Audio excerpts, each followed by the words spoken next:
was terribly cold. Snow was falling, and the darkness was deepening. The last evening of the year had come. In the cold and gloom, a poor little girl, barefoot and with her head uncovered, was wandering through the streets.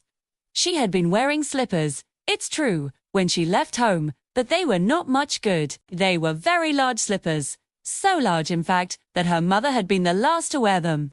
The little girl had lost them as she scurried across the street to escape from two carriages that were rolling by at a frightening speed. One slipper could not be found, and a boy had run off with the other, saying he would use it as a cradle someday when he had children of his own. So, the little girl walked on, her tiny bare feet red and blue with the cold. In an old apron she carried a great number of matches, and she held a bundle of them in her hand. No one had bought any from her all day long. No one had given her a single penny. Shivering with cold and hunger, she crept along, a picture of misery. Poor little thing, these snowflakes fell on her long fair hair, which hung in pretty curls about her neck. But she did not think of her own beauty now.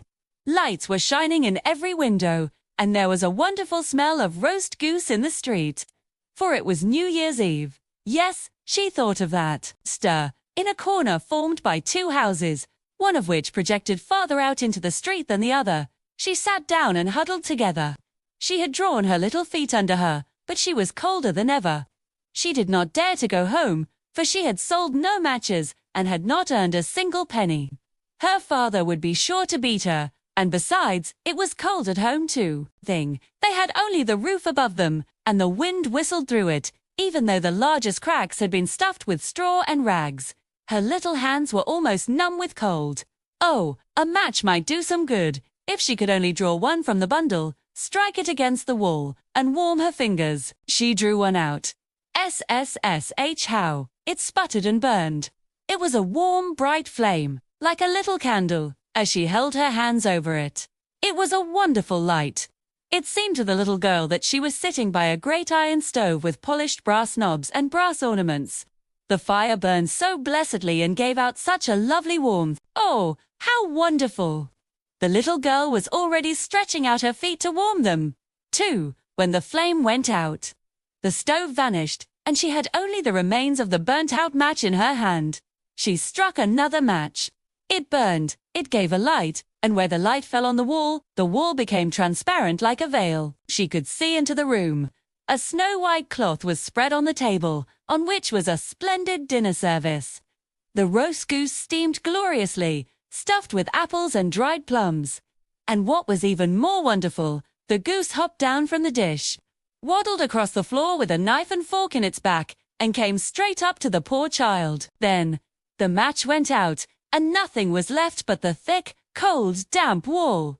She lit another match. Now she was sitting under the most beautiful Christmas tree. It was even larger and more beautifully decorated than the one she had seen through the glass doors of the rich merchant S house. Thousands of candles were burning on the green branches, and colored pictures, like those in the shop windows, looked down at her. The little girl stretched out her hands toward them and the match went out.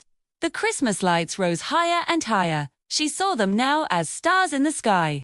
One of them fell, forming a long trail of fire. "Someone is dying now," said the little girl, for her old grandmother, the only person who had ever loved her, and who was now dead, had told her that when a star falls, a soul goes up to God.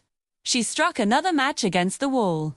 It lit up all around her, and in the brightness stood her old grandmother, so bright and shining, so mild and loving. "Grandmother," cried the little one, "oh, take me with you. I know you will go away when the match burns out. You will vanish like the warm stove, the lovely roast goose, and the great, glorious Christmas tree." And she quickly struck all the rest of the matches in the bundle, for she wanted to keep her grandmother with her. And the matches burned with such a glow that it was brighter than noonday. Grandmother had never been so beautiful, so tall. She took the little girl in her arms, and they flew in brightness and in joy, so high, so very high, and up there was neither cold, nor hunger, nor fear. They were with God. But in the cold dawn, in the corner by the house, sat the poor girl with rosy cheeks and a smile on her lips. Frozen to death on the last evening of the old year, too. The New Year's sun rose upon a little body. The child sat there, stiff and cold, still holding the matches, of which one bundle was almost completely burned. She wanted to warm herself, people said.